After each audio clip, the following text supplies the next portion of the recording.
Kita ulang kembali sejumlah berita pilihan dari Bali.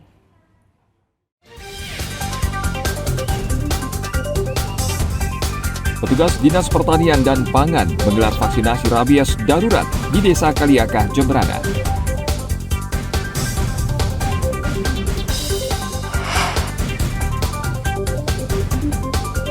Diduga korupsi miliaran rupiah, mantan Ketua LPD Desa Yeh Embangkau ditangkap petugas Kejari Jemberana.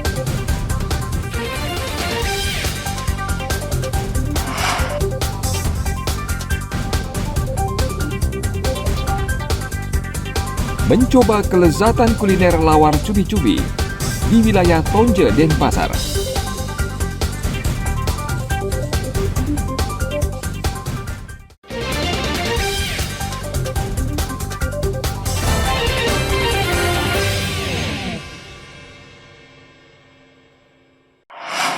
Bukan bapak-bapak Malik ketahuan.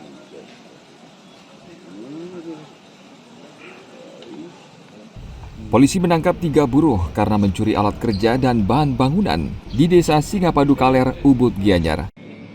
Ketiga tersangka yang ditangkap di wilayah Denpasar adalah Robi Mulyana, Aldi Siaputra, dan Ramdan. Mereka merupakan buruh yang bekerja di sebuah proyek villa Jalan Silakarang, Singapadu Kaler. Ketiga tersangka mengaku mencuri karena telat menerima upah kerja dari pemilik proyek. Seluruh barang curian dijual kepada seorang pengusaha barang rongsokan di Jimbaran, Badung. Ada penundaan pemberian gaji sehingga mereka tidak terima. Lalu ada salah satu oknum dari mereka semua yang mengompori, udah kita ambil aja barang-barangnya. Akhirnya mereka bersekongkol, lalu mereka melibatkan Pak Taufik di sini sebagai penada, yang dimana tadi dijelaskan kita pasangkan pasal 55 dan 56 juga karena beliaulah yang memesankan truk. Gitu. Mereka yang menawarin ke Pak Taufik lah yang pesankan truk, hingga akhirnya pada saat hari itu yang seharusnya libur, yang seharusnya mereka nggak bekerja, mereka datang ke proyek buat ngambil barang itu selama sehari penuh, dari pagi sampai sore mereka ngangkatin barang itu.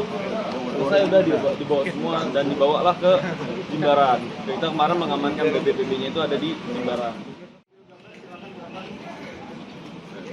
Ketiga tersangka dikenakan pasal 363 KUHP tentang pencurian dengan ancaman pidana 7 tahun penjara. Polisi masih mencari 2 pelaku lainnya yang diduga sebagai otak aksi pencurian ini.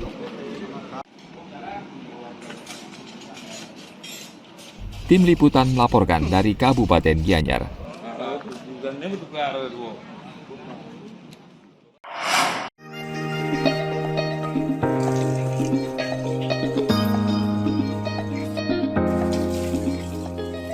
Selain menggunakan daging ayam, sapi, atau babi, kuliner lawar juga dapat dibuat dengan bahan cumi-cumi. Kuliner tradisional ini dapat dibeli di sebuah kedai sederhana wilayah Tonje, Denpasar. Pembuatan lawar diawali dengan membersihkan cumi-cumi dan kemudian direbus hingga matang. Cumi-cumi selanjutnya dipotong-potong dan dicampur parutan buah nangka muda serta bumbu selem khas Bali.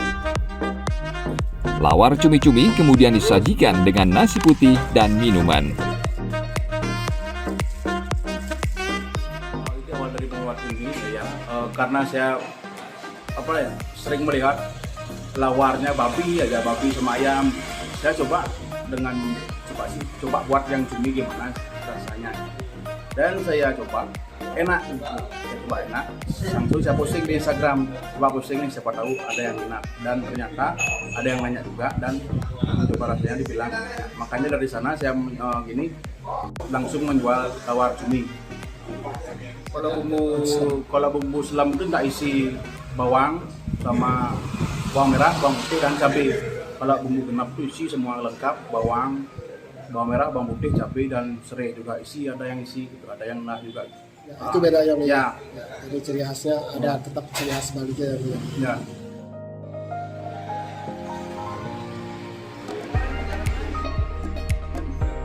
Pembeli menyukai makanan ini karena rasanya berbeda dibandingkan jenis lawar lainnya.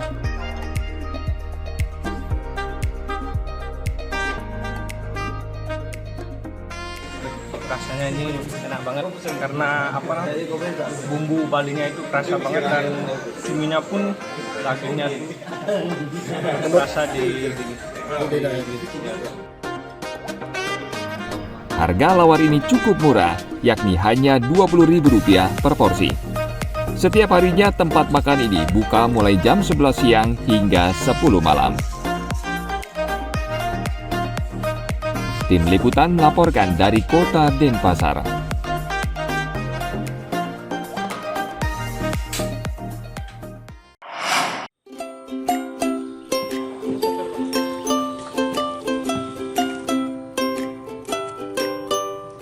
Pohon bakau selama ini dikenal sebagai tanaman penjaga ekosistem dan pencegah abrasi. Buah bakau ternyata juga bisa diolah menjadi sirup yang bernilai ekonomi. Sirup buah bakau antara lain dibuat ibu rumah tangga di sekitar Taman Hutan Rakyat Ngurah Rai, Desa Tuban. Usaha ini telah dimulai sejak tahun 2010 lalu dengan memanfaatkan buah bakau jenis pidada. Buah yang diolah menjadi sirup adalah yang masak di pohon dan telah jatuh ke tanah. Pohon bakau jenis pidada yang menghasilkan buah biasanya telah berusia puluhan tahun. Satu botol sirup bakau ukuran 350 ml dijual seharga Rp25.000.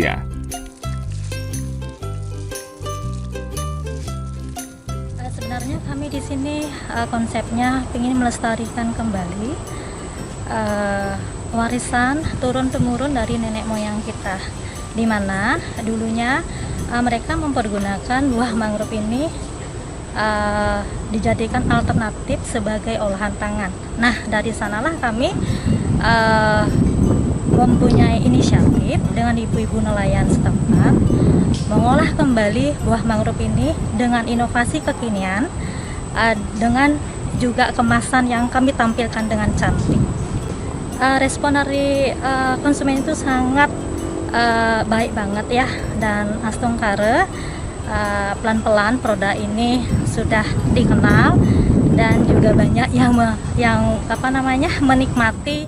Minumannya ini sangat segar, ada asamnya dan ada manisnya sedikit yang membuat setelah minum jus ini badan kerasa segar.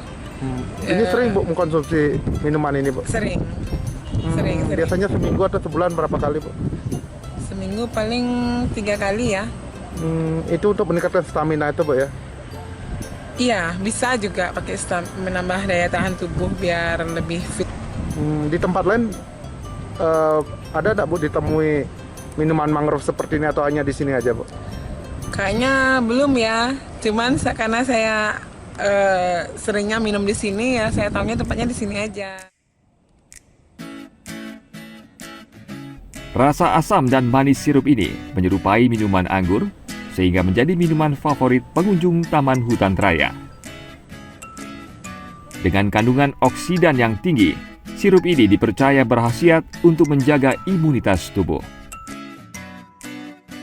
Sirup ini dibuat dalam jumlah terbatas agar tidak mengganggu ekosistem di hutan bakau. Tim Liputan melaporkan dari Badung. Baik, informasi tadi mengakhiri jumpa kita pagi ini. Atas nama rekan yang bertugas, saya Dara Paramita mengucapkan terima kasih atas kebersamaan Anda.